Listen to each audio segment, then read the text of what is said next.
Hale from Halestorm. How are you? Tis I. I'm doing well. How are you doing? I am doing quite well for someone who's up way earlier than normal.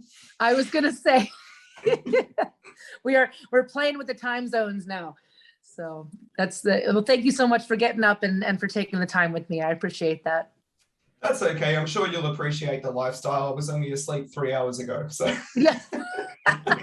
That is exactly what happens to me. I'm a terrible, insomniac, and just you can't get the brain to turn off sometimes. And I always the worst thing is that you stay up, and it's like, man, and it's always like just a few hours before you're about to actually get up that then you start feeling sleepy. It's like, it's like, well, I might as well just stay up at this point.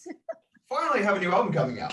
Follow up Yes. to 2018's Vicious, which seems like forever ago now. Oh my gosh, it was like a different lifetime. We're not even the same people anymore, it feels good, man. It's good to be finally releasing new music, and we're getting tours together. There's plans put in place. We're getting busier. It's a wonderful time. And you've been able to tour, which is quite a thrilling experience, I'd imagine, especially given how much of your identity is tied up in live performance. Oh, and absolutely.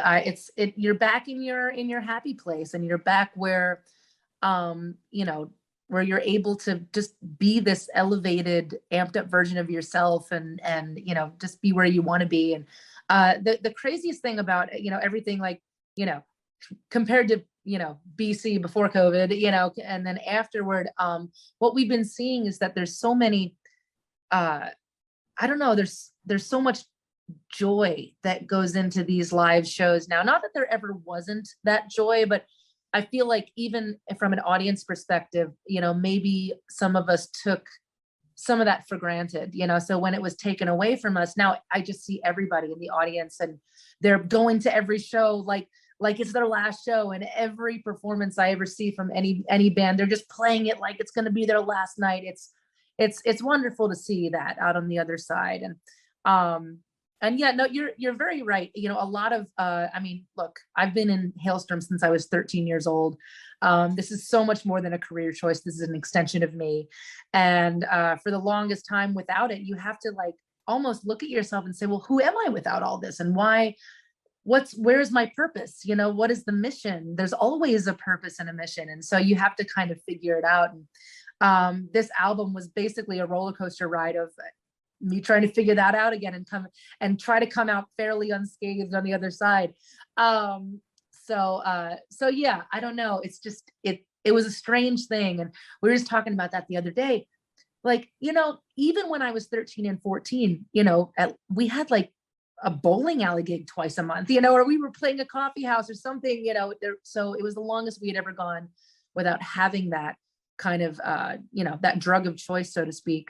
But also the longest we had ever gone without, jamming together and playing together. My bandmates, they're my family, and they know me better than my own family actually at this point. So yeah, it's a relief to be getting that back again.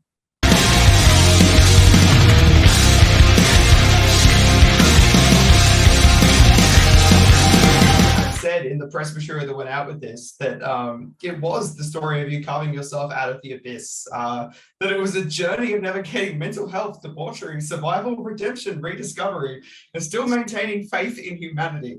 Now that is quite the statement. There's a lot of things that roll around in my head. It gets messy up there. It really was. And there's all of those things on this album, and especially the way that we ended up choosing the sequence. I really wanted to kind of depict that. And the beautiful thing that happened from writing from that core spot is that I'm looking at the album now, and because even though it's hard to tell yourself this when you're in that kind of dark place, it's hard to tell yourself that you're not alone. It's hard to believe that you're not the only one going through it. But through writing this record, you realize, oh my gosh, there's millions and millions of other people that were going through the exact same thing. So therefore, when I'm looking at the record now, it almost seems more universal because you wrote it from a personal end. So, that's a wonderful thing to discover as well. But yeah, personally, if I can get personal with you, and I promise I won't get too deep down the rabbit hole, but I was going through somewhat, of an identity crisis. I got reacquainted with panic attacks that I hadn't had since I was in high school. Definitely bouts of depression, and anxiety, which always looms its head, but you always have these other things in your life that distract you from it. So all of my other tools, and weapons in my arsenal were no longer really at my disposal to do that. So I really had to kind of deal with a lot of things that maybe I hadn't dealt with, or maybe I've never dealt with it. Maybe I've always just been burying this stuff under, the band, or this, Lzzy Hale on stage thing. And now all of a sudden I'm faced with my like former self, which is like Elizabeth Hale, but in her pajamas, on the couch for 3 days. It got a little scary. But again, that's where music is beautiful. And it's, again, the reason I do it. And it's, so much more than a career choice and all of that.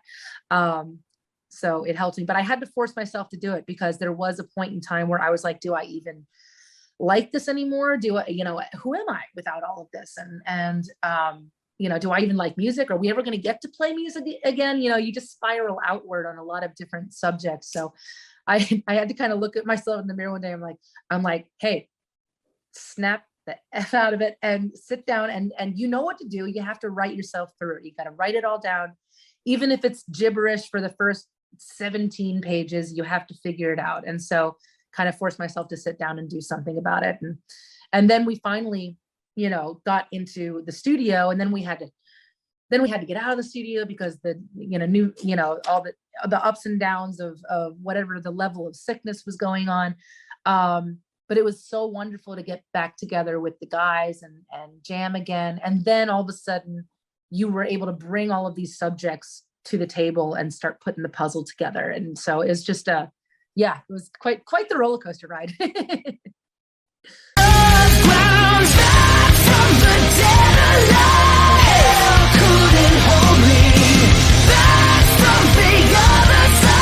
Difference between how you approached writing and the sorts of songs you were writing prior to COVID are the ones that you were working on afterwards? Oh, absolutely. It was like night and day. We pushed a lot of those demos aside, because all of a sudden, especially when things were getting a little darker, when it wasn't this like, oh, we're all in lockdown, it's going to be like, we're all in this together. Like when everything started getting pushed further and further back, and all of a sudden we're faced with, we're trying to raise money for our crew and try to make sure that, what are we going to do in the future?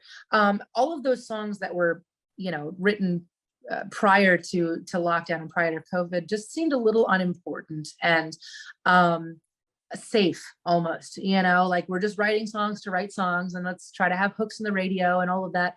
And so for me, the writing process became more important, and more of a personal mission, and really just an exercise in writing in real time, writing in the present, and trying to deal with all of the weight that you're feeling, not just the weight of the world in general that we all, are still feeling, because the world is a crazy place, but also just personally, trying to figure out the things that are in your head, and trying to cope with what you're up against, and trying to control something.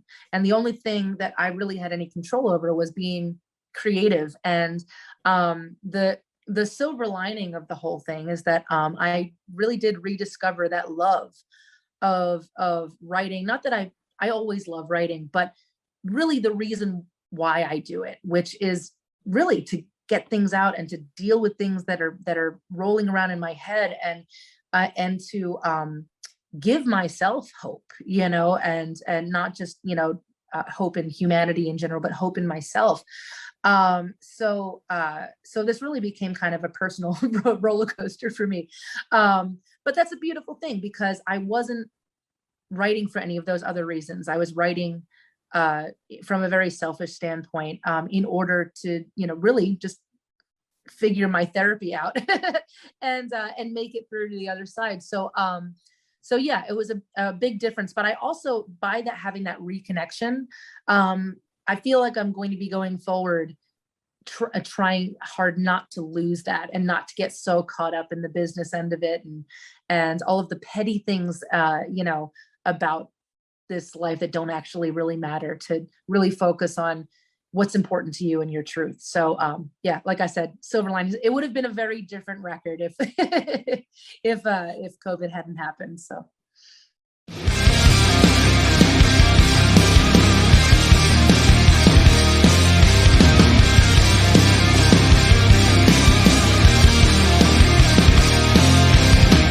struck a nerve with your fan base, who seem to have been feeling quite the same. For you, who's going through that identity crisis in the process of writing it, is that the point where you realize that that you're validated, that what you were feeling was normal, I suppose, but was genuine, was a natural reaction to the situation? And is that the point each time when you release a record that you remember what you do it for, when you see other people connecting to the songs in that way? And it always blows my mind when I see fans that truly can, see themselves in the songs, and take ownership of the songs. And I mean, it's so funny. We've been out on 2 tours, one with Evanescence around the States, and then we did a tour in the UK. And there are people with so many people with tattoos from the lines of Back from the Dead. I'm like, the album isn't even out yet. It's already happening. It's like, it's just such a beautiful thing to be a part of. And I know I'm the host of the party, but it's just something bigger that you're a part of. And I think that that's something that, I rediscovered as well, through writing this record, was that, we aren't alone. We're all in this together. I want to thank, our incredible fan base for that too, because on any given time that either I was feeling that kind of self-doubt and darkness in myself, at any point in time I could go on any of my socials, and you're seeing all these people that are going through the same thing, but also everybody lifts each other up in this community. It's such a great thing to be a part of. I would see young people saying, "Oh man, okay, I'm having a bad day." And then all of these people would pounce. They'd be like, "Okay, hey, DM me, call me. We're here for you." And I ended up getting maybe a little too honest, with our fan base, because I like to put on a positive face. And I feel like that's important to me, to maintain that hope. But there were a couple times where, somebody would ask me on Instagram or Twitter or something, "So how you doing?" I'm like, "Well, to be honest, I'm not doing good. I've been sad for like 3 days straight, and I'm for no particular reason, and I can't really figure out why." And it was, it made me cry at one point, because then everybody was just like sending me photos, and they're like raising their horns and like, "Hey, we're here for you, and you're always here for me." And this was one of those things where that's where the line blurs. And specifically in the Steeple, is that we're all the same at the rock show. And so trying to create that feeling or recreate that feeling of communion and fellowship, and that elevation we all feel, and that place where we're able to be unapologetically ourselves. And that was important, an important subject that I really wanted to convey on this album, because I think that now that things are starting to look like there's maybe a future, I want to stand in that room with these people again, and have this be our anthem. Stop raining in my head today. I finally feel like myself again. With Evanescence, you've also put out some videos with Amy Lee previously on YouTube, and you have put out vocal exercises, and also put up and contributed to the Evanescence album alongside a lot of other very talented women. And I am wondering, was Amy Lee an influence on you growing up? Absolutely. And it was almost more than that, because when she basically just blew up the scene, we had been, you know, we were a local unsigned band, and every time that we would do a showcase for a label, and we did showcases for everybody, Island Def Jam when that was still a thing, Hollywood Records, Epic, all these record labels would basically say the same thing. They'd be like, well, we love what you do, but we don't know what to do with you because a female in this particular genre isn't really a thing right now. So when Amy literally broke that glass ceiling, it almost gave me permission to keep going. And it helped me prove everybody wrong. Cause I'm like, see, aha, it does work. So absolutely. And I'm so grateful to everything that she did for females like me, but also I'm so incredibly grateful to call her a friend. She's one of the kindest people. And she's one of those, what we call desert island friends that, you know, you would love to be stuck on a desert island with, but also any point in time, it can be so much time before we see each other, and we always pick up right where we left off. So yeah, definitely a special person. This is my kingdom. This is my cathedral. This is my castle.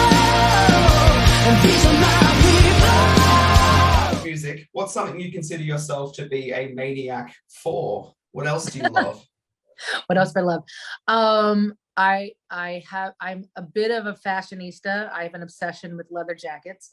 I can't tell. I probably, you know, I don't know why. It's like you would think that like 5 would be enough, but I have like a whole closet full of leather jackets.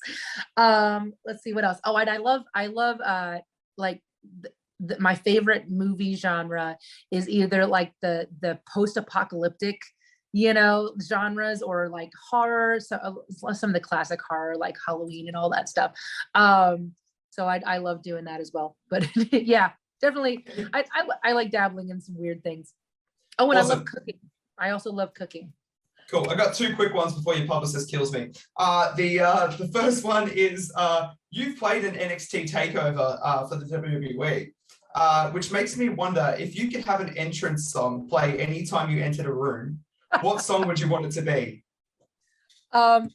Wow. I mean, the first one I really can think of is probably Another One Bites the Dust by Queen, because you can strut to it and go right down the thing. I'm sure there's another one that's better, but for right now, I'll go with that. Solid answer. I mean, the guy from Zelenada said Enya, so you never know. Enya. I mean, that's a great juxtaposition. There's a dichotomy to that. That's hilarious. Just scrolling down to Enya. Yes, whatever. Yeah. That's funny. Yeah, amazing, right? And the final one, if you could bring any musician back from the dead so you could play a gig with them, who would it be and why? Oh my gosh. You know who I'm going to pick, actually? My first would always be Ronnie James Dio, but we actually already did a gig with him, so I don't know if that counts.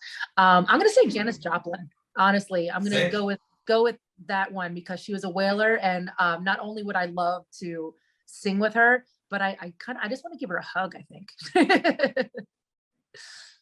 You can have a nice long hug and bond over the awesome communicative power of music. This is your church. This is your steeple. It was hers as well. I see what you did there. Wonderful. Well, it's been lovely to get to know you a little bit over the last 15 minutes. Thank you for joining us here on Maniacs, and best of luck with the record Back from the Dead, which I must say is a banger. I just listened to it. So everyone out there watching this interview, record's good. Listen to it. Straight from your lips to God's ears. Thank you so much for taking the time for me today and being brave enough to listen to me ramble. That is no small feat. So I appreciate it. Usually people have to put up with my endless opinions, so it's a nice change. Awesome. We make a good pair. Well, thank you, darling.